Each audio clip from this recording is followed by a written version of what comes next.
Praying to know Him, praying from my soul.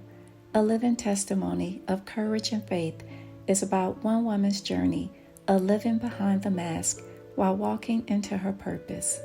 My purpose is to inspire, open somebody's eyes and tell them about Jesus, and to let them know that He lives. They too may have the courage to believe and be inspired to walk into their destiny. The content of this book is based on a testimony of God's grace and mercy. However, to protect the author and to prevent defamation of character to any individual, some names have been changed. I dedicate this work in loving memory to my grandparents, the late Bishop Caesar A. Ford and Betty B. Ford. You were true farmers and fishers of men. There is a part of who you were that lives on inside of me, your legacy of hard work and spirit of sowing. The harvest will be plenty as the seeds fall on good ground. Introduction. Sometimes we are thrust on a path that may take us away from our family, friends, comfort zone, or environment. It may feel as though we've been punished, abandoned, or stricken by a series of unfortunate events.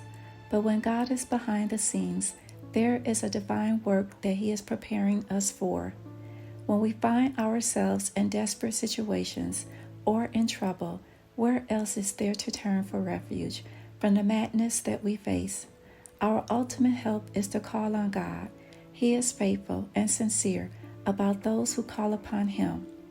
Prayer has been the essential foundation of connecting us to the answers that are found in God. Many of us have been taught to kneel and pray as children before going to bed, to say grace before eating our meals, or while giving thanks and revering God. As we continue to be grateful, we have learned to turn to our faith. Since we cannot see God as we desire to, we are forced to pray and are left with the hope that He hears us. The world is vast, with many cultures, religions, and people from all nations with different backgrounds. God is omnipotent, omnipresent, and omniscient.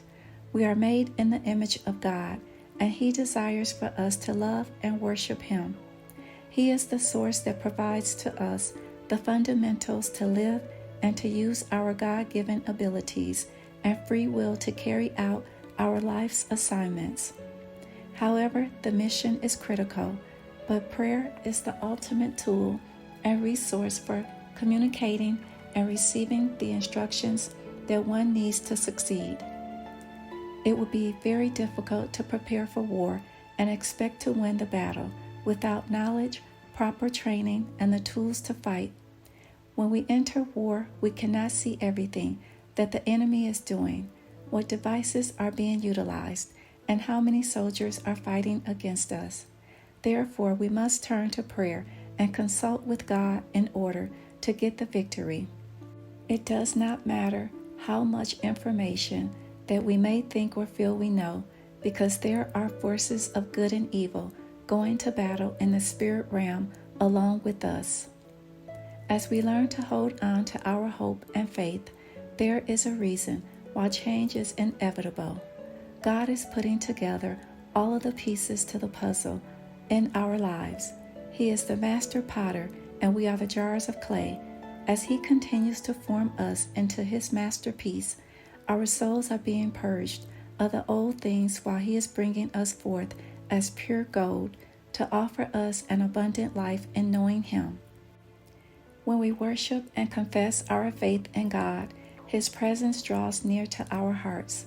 The entire universe is His, and He desires to have every living being in unity worshiping Him. His glory is indescribable, and the angels know how to truly worship Him. We cannot fathom what it really means to surrender when our minds are so full of earthly distractions. We must continue to surrender our will to God daily because He's on our side.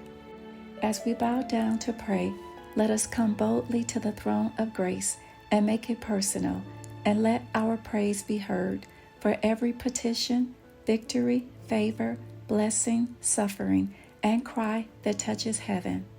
We must not stop there, because Jesus wants an intimate relationship and longs for our hearts to delight in knowing Him. The moment that we surrender to God's Spirit, His blessings will fall down on us. He will continue to guide our hearts, because His intimacy and love for us means more to Him than we could ever know.